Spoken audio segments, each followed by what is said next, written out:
Hi, I'm Pastor Kerry. Before we get started, there are a few things I want to encourage you to have on hand. First, I want to encourage you to have a set of the sermon notes. If you don't already have them, you can go to the link that's right down below the video. It'll take you to a place where you can print a set of the sermon notes for yourself. I also want to encourage you to have some communion elements. You'll want to have some bread or a cracker. You'll want to have some juice or some wine. And if you don't have juice or wine, probably any beverage would suffice. But you'll want to have those communion elements because here in about 20 minutes, when we get to the end of the sermon, we'll move right into a time of communion with you. So, if you need any of those things, then I would encourage you to pause the video right now. Get whatever you need. Once everything is ready, then go ahead and resume the playback. So, my feeling is that there are basically two different types of people. There are some people who are kind of quiet. Sometimes they are referred to as introverts. People that don't have a lot to say. And on the other hand, there are people who seem to constantly be talking. There are some people who seem to just talk, and they never seem to stop. And obviously there's a whole spectrum of people in between the ones who are quiet and the ones who never stop talking. Now, I, whether you realize this or not, tend to be a little bit more on the quiet side. Obviously, whenever you hear me on these videos, I'm doing all the talking, and I talk pretty much nonstop for 23 minutes and 46 seconds until the video cuts me off because I've talked too long.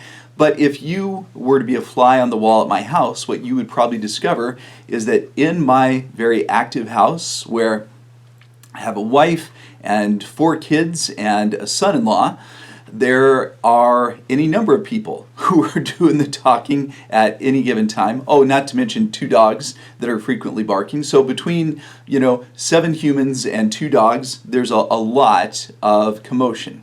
And I'm usually pretty quiet. Now, I will say this, that I will wait until the right moment comes along, and then I will make a smart aleck comment. I will be obnoxious at times, but I am not usually the one that's talking. That is other people in my house. But I'm sure that you know some people who are the latter. I'm sure that you know some people who just talk. And when you think about the disciples, there is one of the 12 disciples that, as far as I'm concerned, was the one who was constantly talking. And that disciple, of course, was Peter. That's exactly right. Peter was always talking. Even when he shouldn't be talking, Peter was talking. And Peter, God bless him, often ended up sticking his foot in his mouth. And the reason that I bring that up is because in the Lenten lectionary gospel reading for today, our friend Peter is going to stick his foot in his mouth not just once, but a couple of times, almost to a painful degree. So, without any further ado, let's take a look at the lectionary gospel reading for February 25th of 24. This is Mark chapter 8, starting with verse 31. We'll continue through Mark chapter 9, verse 9, and it is just a very, very slightly abridged version of this passage. Jesus then began to teach them that the Son of Man must suffer many things and be rejected by the elders, the chief priests, and the teachers of the law, and that he must be killed, and after 3 days rise again. Jesus spoke plainly about this, and Peter took Jesus aside and began to rebuke Jesus. But when Jesus turned and looked at his disciples, he rebuked Peter. "Get behind me, Satan," Jesus said. "You do not have in mind the concerns of God, but merely human concerns."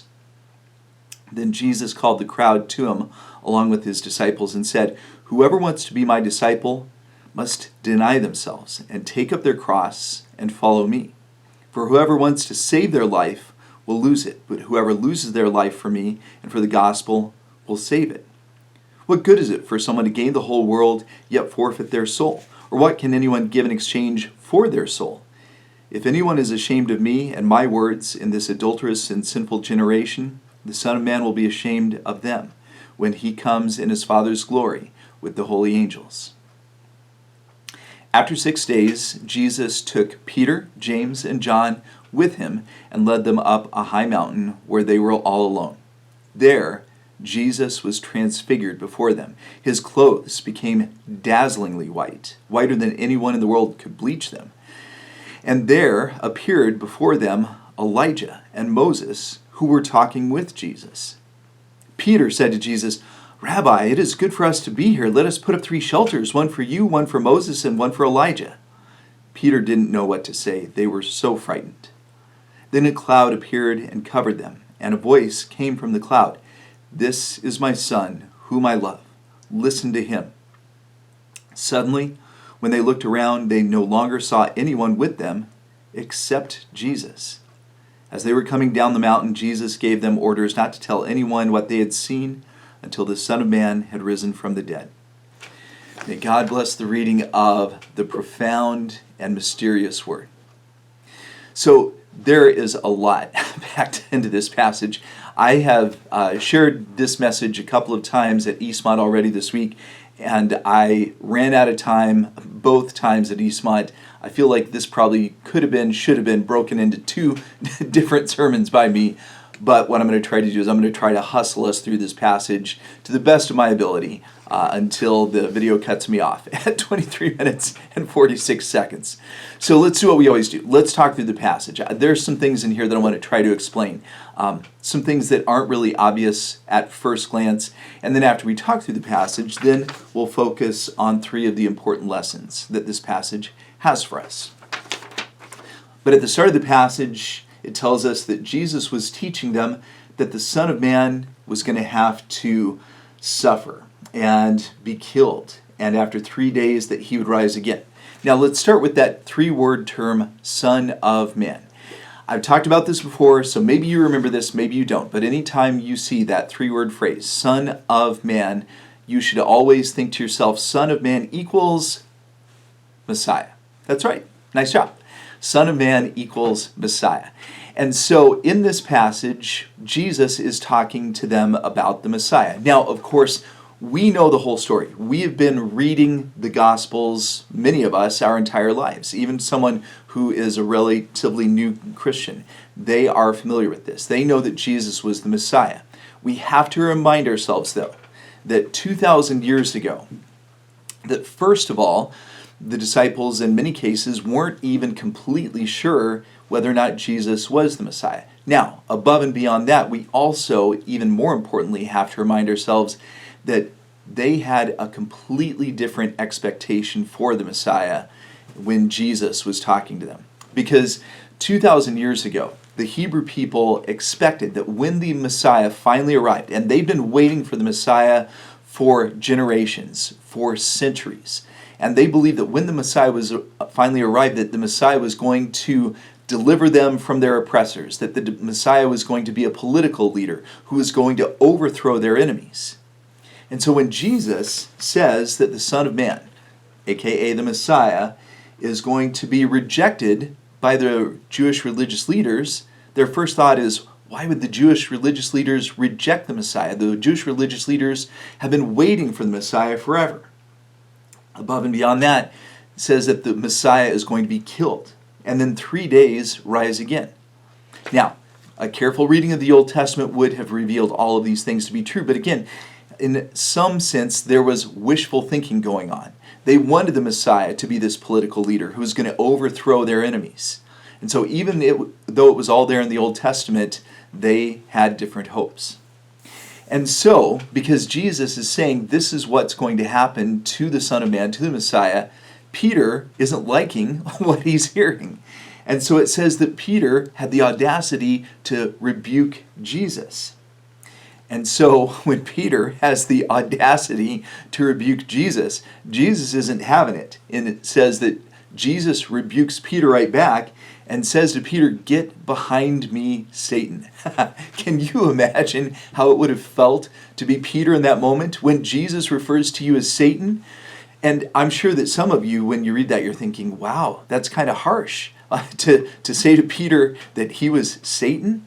So let's put this in context once again. And let's remind ourselves that in the passage that we just looked at last week, when Jesus was tempted by the devil in the wilderness, that one of the things that the devil said to Jesus is, "Jesus, Do you really have to die? You don't have to die. Look, if you just bow down to me, I'll take care of everything else. I'll make sure that the whole world worships you. One of the temptations that the devil presented to Jesus was the idea that Jesus didn't have to follow the path that was laid out for him. And of course, Jesus overcame that temptation in the passage that we looked at last week. Well, here's Peter coming to Jesus now and saying, wait, this whole dying thing? I wasn't aware of that. That doesn't sound like a good idea. And, I'm sure that Peter was also concerned about, hey, Jesus, there's lots of people around and they're hearing this, and this is bad publicity. This is bad public relations. So maybe you shouldn't be saying these things. And I don't want these things to happen. And so once again, whether he realizes it or not, Peter is tempting Jesus with the same temptation that the devil presented Jesus with in the wilderness. And so Jesus' response, even though it seems pretty harsh to you and to me, he says, "Get away from me, Satan." And then he goes on to say to all who were listening at that point, not just the 12 disciples, but to everyone who would have been around at that point, he says he was talking to the crowd. He says, look, you have to understand that if you are going to be my disciple, then you need to take up your cross and follow me. And so what did that mean? Well, we have to remind ourselves that this is a term, this is a phrase that we have heard many times over the course of our lives, and the impact of it is probably a little bit blunted as far as you and I are concerned. But 2,000 years ago, when someone took up a cross, what did that mean? It meant they were going to die. It meant they were going to be tortured and humiliated, and they were going to carry that cross to the place where the cross would be placed in the ground and they would be hung up to die. And so Jesus says, if you're going to be my follower, that's the cost of being my follower. Whoever wants to save their life, they're going to lose it. But whoever is willing to lose their life is going to save it. And of course, Jesus is talking about their eternal life. And then Jesus goes on to say, what good is it for someone to gain the whole world, yet forfeit their soul? We're going to come back and we're going to talk more about this, unless I run out of time here in a few minutes. And so this is Jesus' harsh message to Peter, and then harsh message to all the disciples and to the crowd, to everybody. He said, it is not going to be easy if you are going to be my follower, if you're going to be my disciple. So that's Mark chapter 8. Now, we get to chapter 9, and it tells us 6 days have passed, and Jesus takes just 3 of the disciples, Peter, James, and John, with him up onto a mountaintop. And we know that within the 12 disciples that there was kind of an inner circle that Jesus would call aside or take with him on special missions, special occasions, and this was one of those, the Transfiguration.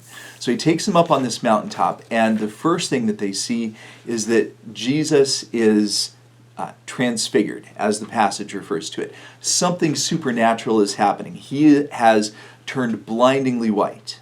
And not only has Jesus' appearance turned blindingly white, but all of a sudden there are 2 people from the Old Testament who appear with him. And those 2 people happen to be Moses and Elijah. Now, why Moses and Elijah? After all, if Jesus is going to suddenly have 2 of the all-stars from the Old Testament appear with him, there are any number of all-stars that could have appeared with him. Maybe Adam, maybe Noah. I'll tell you a couple of all-stars from the Old Testament that would have been pretty cool to have appear at that moment. Abraham would have been pretty cool to have appear at that moment. And David, King David, would have been pretty cool. So why was it Moses and why was it Elijah? Well, a little while ago, I told you that anytime you see that 3-word phrase, Son of Man, you always need to think Son of Man equals Messiah. He's talking about the Messiah. Well, those of you who have been watching these sermons for a long time, there's a 5-word phrase that I always tell you equals Old Testament. And the 5-word phrase that equals Old Testament is the law and the prophets. The law and the prophets. Anybody in Jesus' time, 2,000 years ago, knew that when Jesus referred to the law and the prophets, or anyone referred to the law and the prophets, that they were talking about the Old Testament as a whole. Now, who was the one who gave the law in the Old Testament? Well, that was Moses. And we just talked about this a few weeks ago. It just so happens that we were talking about Elijah a few weeks ago. And one of the things that I said to you is that of the many great prophets in the Old Testament, Isaiah, Jeremiah, the whole list of them, as wonderful as all of those prophets were, arguably the greatest of the prophets, even though he didn't have a book that was attributed to him in the Old Testament, the greatest of the prophets was Elijah. That's exactly right.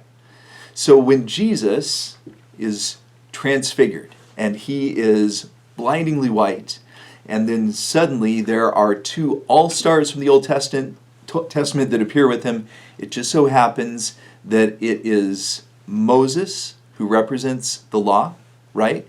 And then Elijah who represents the prophets. So what's happening here? What's happening is that Moses and Elijah represent the law and the prophets, represent the Old Testament. And even though it doesn't jump off the page at you and me, I think that Peter, James, and John would have understood to some degree. I guess I'm about to say to some degree Peter also didn't understand what was going on, but I'm sure that they understood later upon reflection. What's happening here is that there is a symbolism to this. You've got Moses and Elijah representing the law and the prophets, and you've got Jesus. And out of the three, who's the one who is being transfigured, is blindingly white? It's Jesus. And so there's a symbolism to what's happening here. This is a symbolic passing of the baton, a symbolic passing of the torch from the law and the prophets to Jesus, from the Old Testament to the New Testament, from the Old Covenant to the New Covenant. That was what was happening here. And leave it to Peter to, in the middle of something that's powerful and symbolic and incredible, and they are witnessing one of the most amazing things that they were probably ever going to see in the course of their lives. As they're witnessing this, it's Peter who speaks up. and Peter says, "Oh, wow, this is incredible. It's Elijah and it's Moses. And you know what we should do is we should set up 3 tents, and I'll build a fire, and we'll make s'mores, and we'll sing Kumbaya."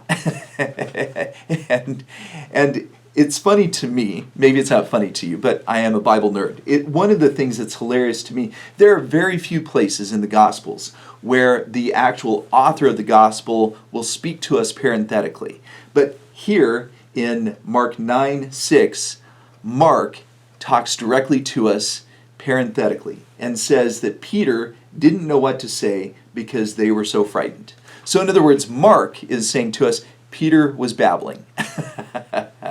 And look, I've babbled a few times in my life as well. So, not to say that Peter is the only one who's ever done that. I guarantee you I've done that plenty of times in my life as well.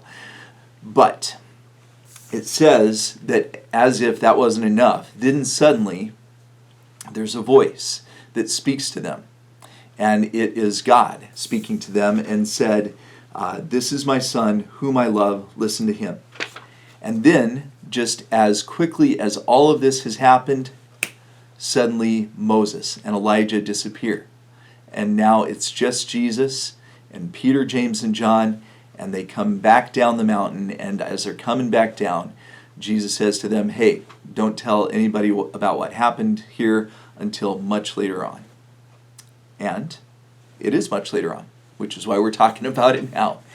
And so I told you that I was going to take way, way too long explaining this, and I did. I didn't intend to, but now super quickly, I'm not going to do any of these justice, but super quickly, let's talk about the 3 important lessons this passage has for us. The first important lesson is this: the path of the disciple, was never meant to be easy. The path of the disciple was never meant to be easy. In this passage, Jesus says, "Whoever wants to be my disciple must deny themselves, take up their cross, and follow me." Whoever wants to be a disciple of Jesus has to be willing to give up their life. And for most of us, in this day and age, we aren't going to have to lay down our lives for being a follower of Jesus Christ. But I think you know as well as I do that over the past 2,000 years, there have been countless Christians who laid down their lives for their beliefs. We refer to them as martyrs. And friends, that is the cost of being a disciple. Hopefully it's something that you would be willing to do. Hopefully it's something I would be willing to do. And God willing, we'll never have to do that, but we have to be willing.